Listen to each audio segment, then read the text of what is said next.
Hello, and thank you for joining me on Bills2Cents.com. I know it's been quite some time since I've had a video blog up, but it's time to get back into it now as we are in the middle of February of 2014. And I'm going to try a new segment now, and I'm going to do this a few times leading up to the Kentucky Derby on the first Saturday in May. Just going to call it a simple pick three, where I'm going to go through three random topics in the sport of horse racing and give my thoughts on them. And on this pick three, I want to talk about the show Horseplayers on the Esquire Network, the new upgrades to the Belmont Stakes Day card, and also a recap of the Donn Handicap this past weekend at Gulfstream Park. So let's jump right into it and start with the show Horseplayers. Again, you can catch that on the Esquire Network. So far, they have aired 3 episodes in the first season, and right now the show is taking a bit of a break with the Olympic coverage. So if you have not seen the show yet, now it's a good time to catch up on the first 3 episodes. You can catch them online at your convenience, so it is a good time now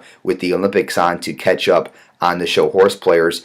And I like it particularly because it's a great mix of personalities. You have the Rotundo father and son duo that are fun to watch. You have Conti, who is the living legend, still going strong with his magnifying glass. And then a young gun who I really can relate to in Matt Bernier, who I believe is only 23-year-olds. I'm in my early 20s myself, so to see somebody close to my age on the show and trying to make it against older guys who have been handicapping races much longer than he has is nice to see, and he's been obviously very successful at it as well. And it's good to know that he's a guy that where these entry fees cost a couple of $100, and for some of these older guys they can put that down no problem, but for younger people who may not have had established themselves in their professional careers yet, a couple $100 is a lot of money, and it's more pressure on you to perform and try to place high in these tournaments so you come out on top with a profit.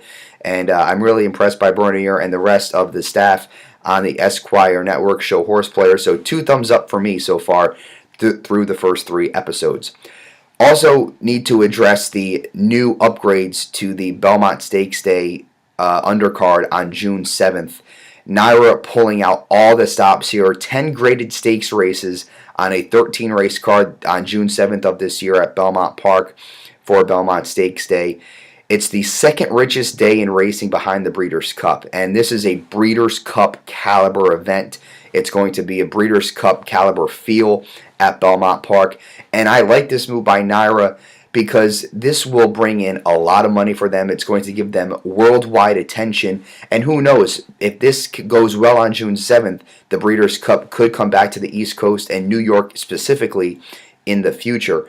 However, there's 2 things that Chris K and NYRA cannot control. The first is the weather. I was at Belmont Park in 2011 when NYRA got the next best thing to a Triple Crown. That is the Derby winner and the Preakness winner going at it in the Belmont. They got that in 2011 with Animal Kingdom in Shackleford. Ruler on Ice, if you remember, won that race in an upset. But the crowd that day was not good at all, and a big part of that was the weather. The other thing they can't control is whether or not there is a Triple Crown on the line.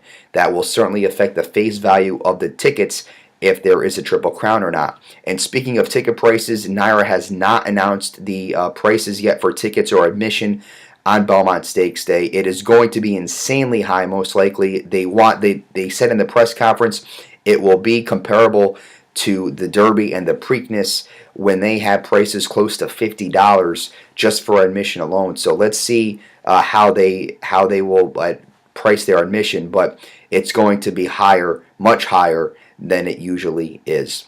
And the third thing I want to talk about is the Donn Handicap, a review from this past weekend at Gulfstream Park, where the Belmont trained Lee won the race at 5-1 over the heavy favorite Will Take Charge.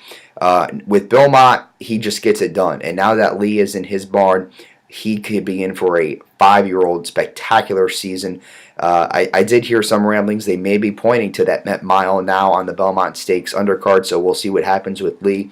And as for Will Take Charge, even though he didn't win this race, he has absolutely nothing to be ashamed of. Will Take Charge, even though he finished second, Will Take Charge and Lee, the top 2 finishers, were well ahead of the rest of the field. So despite not getting to the winner's circle in the Donn Handicap, I still believe Will Take Charge is in for a award-winning 4-year-old campaign.